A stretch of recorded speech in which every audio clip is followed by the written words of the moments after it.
इस कार्यक्रम के पुण्यार्चक हैं श्री लालजी जैन, श्रीमती सूरज जैन, पुत्र पुत्रवधू श्री अजित जैन, श्रीमती नम्रता जैन, डॉक्टर आशीष जैन, श्रीमती निधि जैन, पुत्र चमन जैन, पौत्र एवं पौत्री नमन जैन, आगम जैन, अतिशय जैन, अंश जैन, पूर्वी जैन, आर्या जैन, अंशिका जैन, श्री संजय जैन, श्रीमती प्रिया जैन, श्री दीपेंद्र जैन, श्रीमती दीपशिका जैन, श्री विवेक जैन एवं समस्त ईटमा परिवार, अमरपाटन, जिला मेहर, मध्य प्रदेश।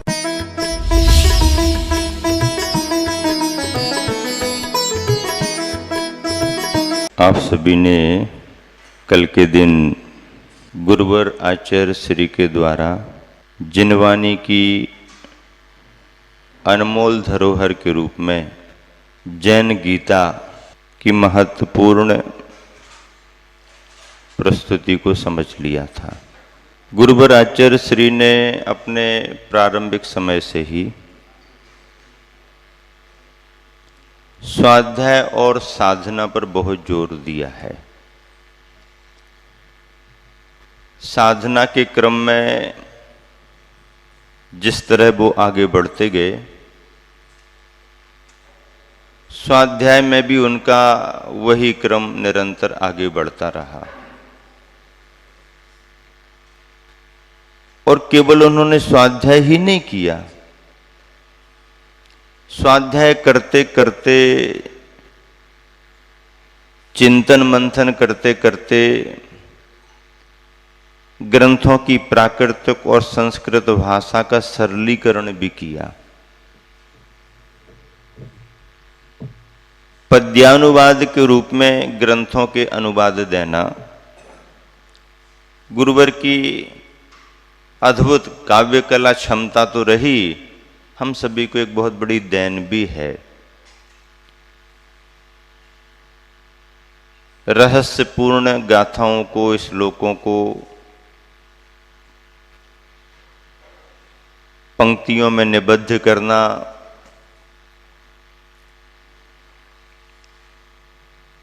सीमित छंद मात्राओं में अर्थ स्पष्ट करना सभी को आसान नहीं होता, पर गुरुवर को ये कार्य बहुत सहज था।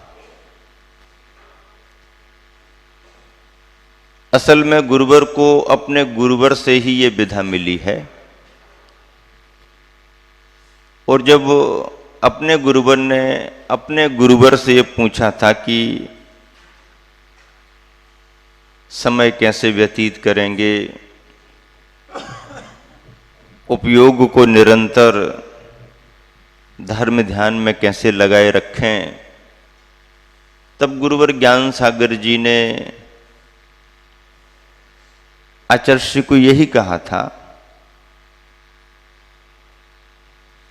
कि उपयोग को लगाए रखने के लिए सबसे सरल उपाय है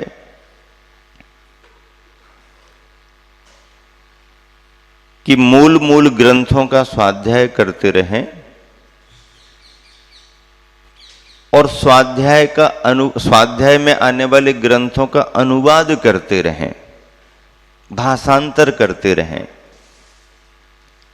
इसी विधा को आचार्य ने चुन लिया।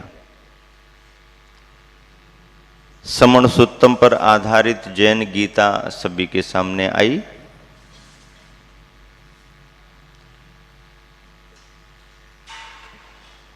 उन्नीस 1976 के चतुर्मास के बाद गुरुवर का बिहार आसपास हुआ। 77 के चतुर्मास की भूमिका भी बनने लगी, लेकिन उसके बीच में एक बड़ा प्रेरक संदर्भ है।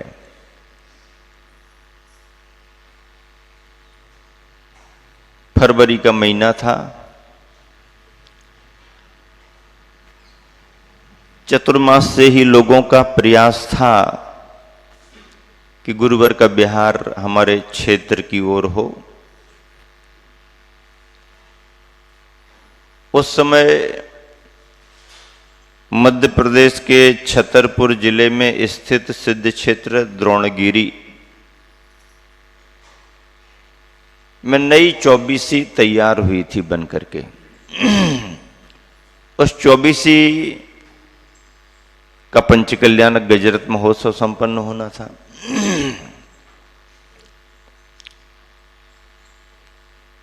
पंचकल्याणक संपन्न तो समूचे देश में होते हैं,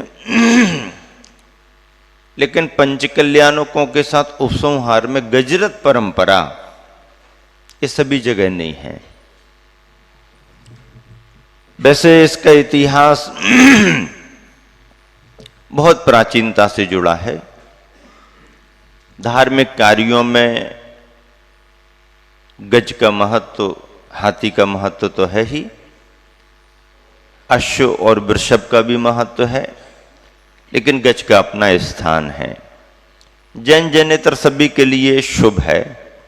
शकुन शास्त्र में भी गज हाथी के लिए शुभ माना है। मां के स्वप्नों में भी हाथी दिखाई दे जाता है। और भारतीय इतिहास को जब टटोलते हैं, भारतीय इतिहास की प्राचीनता पर पहुंचते हैं, तो सम्राट एल खारबेल ने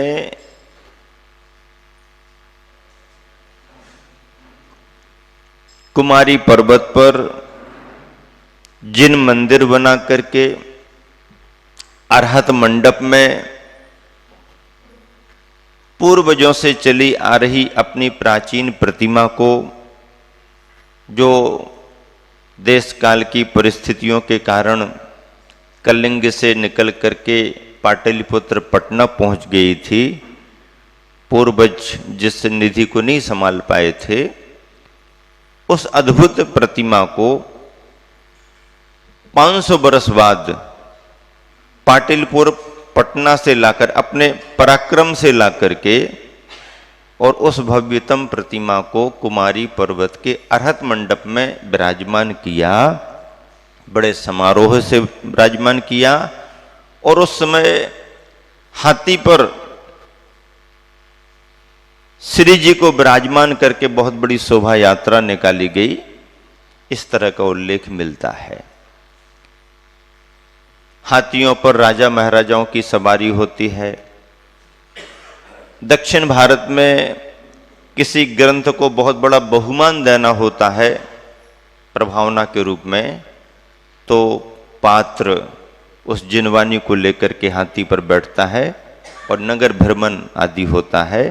मतलब इस तरह की बहुत प्राचीन परंपरा है।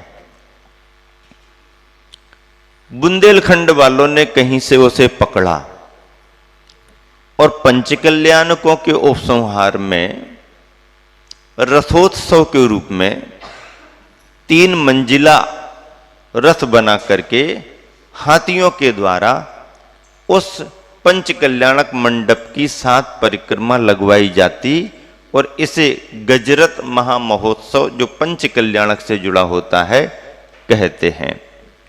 और ऐसी परंपरा बनी। आज की तरह उस समय, पुराने समय में पंचकल्याणक नहीं होते थे। आज सामूहिक सामाजिक रूप में ज्यादा संपन्न होते हैं।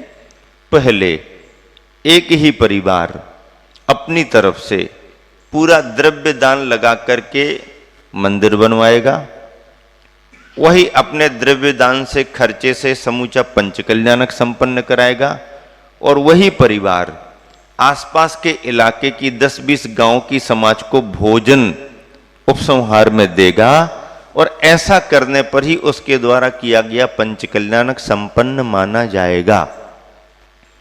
ऐसा कार्य करने वाले उस दानदातार परिवार को वहां की उपस्थित समाज प्रतिनिधि, गणमान्य नागरिक, विद्वान या श्रेष्ठी वर्ग मिलकर के फिर साफा बांध करके उस परिवार को सिंगई की उपाधि देते थे। एक प्रचलन रहा 200, 250, 300 बरस पुराना, और ये परंपरा बहुत लंबे समय तक कायम रही। अब सब जगह स्वरूप बदल रहा है, तो पंचायती सामाजिक भी होने लगे। कभी कोई उदारमना परिवार चाहे तो करा भी सकता है। इस तरह से गजरत और पंचकल्याणकों की इस चर्चा को आचार्य श्री ने विद्वानों के द्वारा आने जाने पर राजस्थान में भी सुन रखा था। आचार्य श्री के मन में जिज्ञासा भी थी कि देखें कैसा क्या होता है। कुंडलपुर के प्रवास में द्रोणागिर क्षेत्र कमेटी और समाज बंधुओं ने निवेदन किया कि गुरुदेव, द्रोणगिरी में पंच कल्याणक गजरत महोत्सव संपन्न होना है, आपकी उपस्थिति परम आवश्यक है, प्रभावना में कारण बनेगी। निवेदन समाज ने किया, गुरुवर का मन भी बना, लेकिन एक बहुत बड़ी दुविधा थी। द्रोणगिरी क्षेत्र एकदम निरे जंगल में है और यदि ऐसा कहें तो भी कोई अतिशयोक्ति नहीं है कि वह इलाका उस समय के जोर पकड़े हुए डकैतियों के वातावरण का था। आज भी यदि कोई आता जाता है तो थोड़ा देख दाख करके मन में दिन में भी संशय सा होता है कि भाई एकदम जंगल के अंदर अंदर जा रहे हैं, कुछ दिख नहीं रहा है। अब तो आवागमन के साधन बढ़ गए, संपर्क सूत्र बढ़ गए, डर जैसी कोई बात अब बहुत ज्यादा नहीं है, लेकिन उस समय डर की स्थिति थी। फिर सामान्य यात्रियों का आना जाना हो तो बात अलग है। बड़े समारोह में मेला का स्वरूप देख करके, जहाँ पर सब तरफ से श्रावक श्राविकाएं संपन्न समाज के लोग रहते हैं और मेले में कुछ और ज़्यादा संपन्नता लेकर के तैयारियों से जाते हैं। ऐसे निरे घने जंगल में क्षेत्र पर होने वाले पंच कल्याणक में कहीं कोई असुविधाएं न हो जाएं, समाज को भी चिंता थी और गुरुवर को स्वयं भी चिंता थी। और उसका मूल कारण ये है कि खास द्रोणगिरी गांव, द्रोणगिरी क्षेत्र में ही, गांव में ही आज भी जो पुराने समय से थी, वहां पर जो बहुत नामी गिरामी डाकू थे, मूरत सिंह वगैरह ठाकुर साहब, उनकी हवेली द्रोणगिर गांव में ही है, आज भी बनी हुई है। और वहीं पर यदि वो रहे और उनका इलाका हो तो मन में खटका तो लगा रहता है। तो कमेटी वालों ने सबसे पहले कार्य तो ये किया कि गुरुवर से निवेदन करने के पहले उन्होंने उस गांव में रहने वाले उन्हीं जिन लोगों का एक नाम था, दबदबा था, डर था, वो चाहे तो कुछ भी कर सकते वहां पर, ऐसा उनका माहौल था। तो कमेटी वालों ने उन्हीं के घर जाकर के सबसे पहले निवेदन किया, ठाकुर साहब, आपके गांव में और आपके ही क्षेत्र पर पंच कल्याणक संपन्न होना है, आपकी आज्ञा हो तो हम तैयारियां आगे बढ़ाएं, क्योंकि आप हमारे यहां के मुखिया हो। आपकी सहमति और आपके सहयोग से ही हमारे क्षेत्र का पंच कल्याणक संपन्न होगा। जब कमेटी वालों ने और आसपास के गांव के बड़े जैनी बंधुओं ने जाकर के निवेदन किया तो ठाकुर साहब तो ठाकुर साहब ही होते हैं। हाँ, होना है क्या? हाँ साहब, होना है, होना है तो करो। फिर भी साहब बहुत लोग आएंगे जाएंगे, सुरक्षा होनी चाहिए, और हम तो आपको निवेदन करके निश्चिंत हो रहे हैं कि आपके संरक्षण में ही हमारा सारा कार्य संपन्न होना है। आप बताओ क्या करें, आप हमारे मालिक हो। अब उनको क्या, इतने ही तो चाहिए, कोई कुछ भी नहीं करेगा, करो यहां पर। लेकिन ठाकुर साहब एक बात और है कि आप तो हमारे इलाके के राजा हो ही, हम चाहते हैं कि हम अपने महाराजा को भी निवेदन करके आएं, और हमारे महाराज ऐसे ऐसे होते हैं, उनका संग भी कुंडलपुर में है, उनको निवेदन करने जाने का भाव है, आपका सहयोग आवश्यक है। महाराज हैं? हाँ। अरे तुम्हारा जैनों का क्षेत्र तो तुम्हारे भगवान का क्षेत्र है, यहाँ पहले महाराज आते रहे, हमने सुना है, और तुम्हारा जैन क्षेत्र महाराजों का है, तो महाराज को लाओ ना, हम भी सहयोग करेंगे, हम भी तुम्हारे महाराज के दर्शन करेंगे। बस हो गया काम, निश्चिंत। तारीख निश्चित हो गई, पत्रिका छप गई, आचार्य श्री को निवेदन कर दिया, आचार्य श्री को यह भी निवेदन कर दिया। आचार्य श्री इलाका थोड़ा इस तरीके का है, लेकिन फिर भी हम लोगों ने सब निवेदन कर लिया है, प्रबंध भी वैसा करके रखा गया है। पुलिस प्रशासन तो मदद करेगी, लेकिन स्थानीय जिनका नाम है उनका सहयोग भी लेना है, और हम लोग सब अच्छा काम करेंगे। आचार्य श्री को तो बाकी चिंता रहती नहीं, क्योंकि जंगल उनके निवास हैं, तो गुरुवर को भी जंगलों में ही रहना ज्यादा पसंद है। गजरथ कैसा होता है, गजरथ में कैसे श्री जी विराजमान करके परिक्रमा होती है, इंद्रानी गजरथ में महापात्र बनकर कैसे बैठते हैं, ये सुन रखा था, जिज्ञासा थी। गुरुवर समय पर उस समारोह में, कार्यक्रम में सम्मिलित हुए, द्रोणगिर क्षेत्र पर संघ विराजमान हुआ। प्रसन्नता बढ़ी। एकांत समय देख करके, भीड़ भाड़ में आना जाना उन लोगों का ठीक नहीं लगता। एकांत समय देख करके उन्होंने आकर के गुरुवर के दर्शन भी कर लिए, और गुरुवर को अपनी भाषा में आश्वस्त भी कर दिया। अब इतने बड़े महाराज को धर्म गुरु मान करके यदि कोई अपने आप में सबको समझने वाला आश्वस्त करे, तो उसकी भाषा भी तो ऐसी होती है, अरे गुरुदेव आप पधार गए तो अब यहाँ कुछ नहीं हो सकता है, आपका आशीर्वाद चाहिए, हम लोग सब व्यवस्था करेंगे। गुरु को क्या मुस्कुराहट, आशीर्वाद। एकांत में अकेले में जाकर के ही उनका दर्शन लाभ लेना और निवेदन करना पर्याप्त था।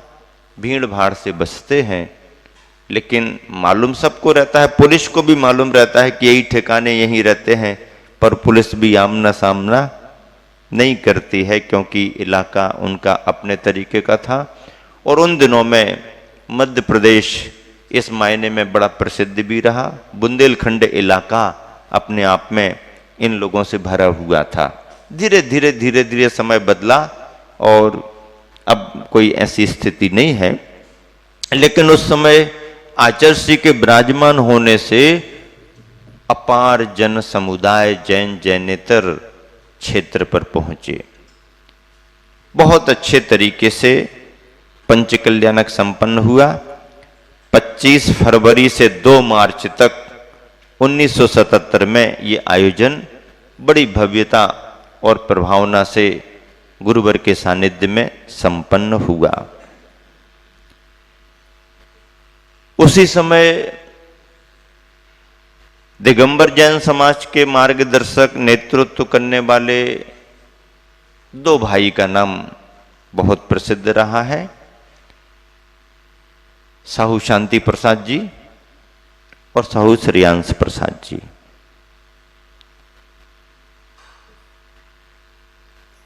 इनका योगदान जैन समाज के लिए, क्षेत्रों के लिए काफी रहा। भारतीय ज्ञानपीठ उन्हीं के द्वारा बहुत बड़ी देन है। दान वगैरह में परिवार बहुत आगे रहा। दिल्ली में उनका निवास स्थान। साहू परिवार की उपस्थिति भी पंचकल्याणक में हुई।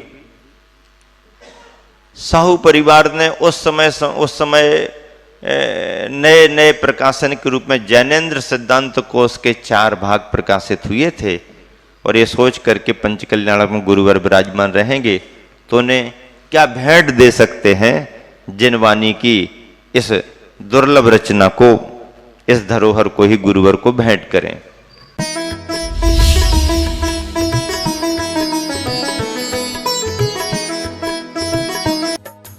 इस कार्यक्रम के पुण्यार्चक थे श्री लालजी जैन, श्रीमती सूरज जैन, पुत्र पुत्रवधू श्री अजित जैन, श्रीमती नम्रता जैन, डॉक्टर आशीष जैन, श्रीमती निधि जैन, पुत्र चमन जैन, पौत्र एवं पौत्री नमन जैन, आगम जैन, अतिशय जैन, अंश जैन, पूर्वी जैन, आर्या जैन, अंशिका जैन, श्री संजय जैन, श्रीमती प्रिया जैन, श्री दीपेंद्र जैन, श्रीमती दीपिका जैन, श्री विवेक जैन एवं समस्त ईटमा परिवार, अमरपाटन, जिला मेहर, मध्य प्रदेश।